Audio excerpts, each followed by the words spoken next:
अस्सलाम वालेकुम मेरे प्यारे प्यारे व्यूवर्स को मेरा प्यार भरा अस्सलाम। मैं हूं हफ्सा फरीद और आप देख रहे हैं मेरा YouTube channel Hafsa Farid cooking. उम्मीद करती हूं आप सब खैरियत से होंगे, खुशबाश होंगे। आज की रेसिपी बहुत ही मज़ेदार और यूनिक होने जा रही है, क्योंकि आज मैं आप सबके साथ गाजर का हलवा जो है उसकी रेसिपी शेयर करने जा रही हूँ। बहुत ही आसान सी ये रेसिपी है और साथ ही साथ मैं आपको ऐसी टिप्स एंड ट्रिक्स भी बताऊंगी जिससे आपका जो हलवा है बहुत ही परफेक्ट बन के रेडी होगा। तो रेसिपी स्टार्ट करने से पहले अगर आपने अभी तक मेरे चैनल को सब्सक्राइब नहीं किया तो प्लीज़ सब्सक्राइब कर लें, आपका बेहद शुक्रिया। तो चलिए रेसिपी स्टार्ट करते हैं। बिस्मिल्लाहिर्रहमानिर्रहीम। सबसे पहले ये मेरे पास 1 kg गाजरें हैं और अब हम इन गाजरों को अच्छे से छील लेंगे ताकि जो इनका डस्ट पार्टिकल वगैरह है वो भी हम जो है निकाल लेंगे। तो अच्छे से छील लेंगे। रेसिपी बहुत ही आसान है। अब वैसे भी गाजरों का सीज़न है तो बहुत ही आसानी के साथ आपको बाज़ार से मिल जाएगी। तो देखिए तमाम गाजरें जो है वो अच्छे से छील ली है मैंने। अब हम एक कद्दूकश लेंगे और इस कद्दूकश में हम तमाम गाजरें जो है वो अच्छे से कद्दूकश कर लेंगे।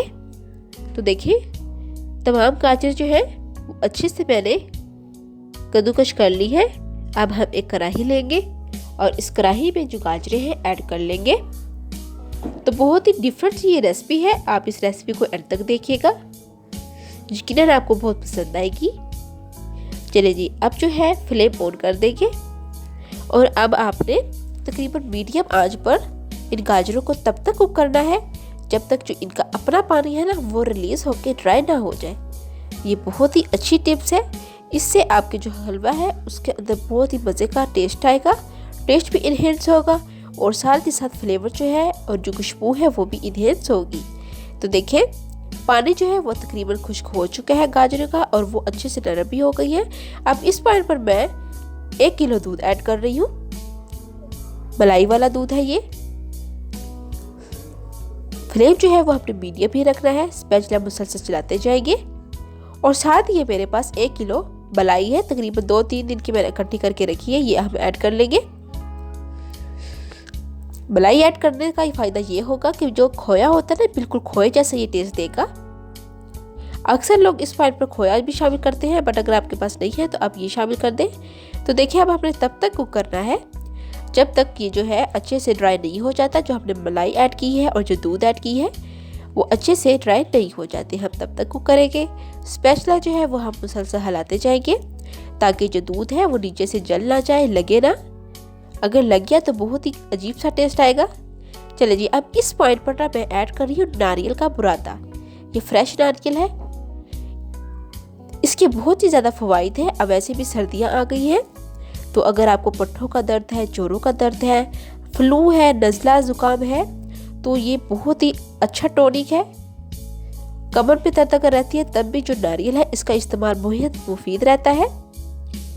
तो देखिए अब ये हमने ऐड कर दिया है, अच्छे से मिक्सअप करेंगे। साथ ही यहाँ पर मैं तकरीबन 3 अदद सब्ज़ छोटी इलायची शामिल कर रही हूँ। इससे बहुत ही मज़े की खुशबू आती है और फ्लेवर भी इन्हेंस होता है। चलिए जी, अब यहाँ पर मेरे पास ये किशमिश है, अपने टेस्ट के मुताबिक आप ऐड कर लीजिएगा। इनको मैंने धोकर अच्छे से ड्राई कर लिया है। साथ ही आप इस पॉइंट पर अपने टेस्ट के मुताबिक जो भी आपके पास ड्राई फ्रूट्स अवेलेबल है वो ऐड कर सकते हैं। तो देखिए अच्छे से जो है ना दूध वो अच्छे से ड्राई हो चुका है, ये आप देख सकते हैं। और जो ऑयल है वो रिलीज़ होना शुरू हो गया है। अब इस पॉइंट पर मैंने 1 कप शुगर ऐड की है। अच्छा, यहाँ पर आप सोच रहे होंगे कि शुगर एंड पर ऐड क्यों की है। शुगर एंड पर इसलिए ऐड किया है कि अगर हम पहले ऐड कर देते तो इसके जलने का भी खतरा था, तो ये आपने एंड पर ही ऐड करनी है। साथ ही यहाँ पर मैं कुछ लेमन सीड ऐड कर रही हूँ, इसे चारे मगज़ भी कहते हैं। अब ये देखिए जो हमने शुगर ऐड किया है ना इसका भी पानी रिलीज़ हो रहा है। अब आपने तब तक कुक करना है जबकि ये जो पानी है ये भी अच्छे से ड्राई नहीं हो जाता। ये देखिए आप देख सकते हैं ना। अब इस पॉइंट पर मैं तकरीबन 2 टेबलस्पून के करीब देसी घी ऐड कर रही हूँ। देसी घी ऐड करने से इसका टेस्ट जो है बहुत ज़्यादा मज़े का बन जाएगा, टेस्ट इन्हेंस होगा। अब स्पैचुला की मदद से कुक करेंगे। इस पॉइंट पर अगर आपके पास खोया है तो आप वो भी ऐड कर सकते हैं।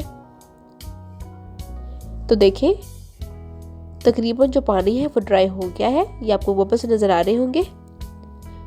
चलिए जी, अब हम डिश आउट करते हैं। तो देखिए बिस्मिल्लाहिर्रहमानिर्रहीम। बहुत ही मज़ेदार और शानदार सा हमारा जो हलवा है वो रेडी हो चुका है।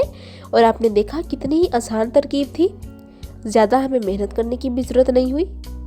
या मैंने ऊपर से गार्निश किया है बादाम के साथ और खुश्क मिल्क पाउडर जो है उसके साथ। तो देखिए माशाल्लाह से कितना ही मज़े का ये लग रहा है। इस पर अगर आपने अभी तक मेरी रेसिपी को लाइक नहीं किया तो प्लीज़ मेरी रेसिपी को लाइक कर दें, आपका बेहद शुक्रिया। साथ ही एक प्यारा सा कमेंट भी कर दें। चलती हूँ तो हमें याद रखिएगा, फिर मिलेंगे एक नई रेसिपी के साथ। तब तक हफ्सा फरीद को दे इजाज़त। अल्लाह हाफिज़।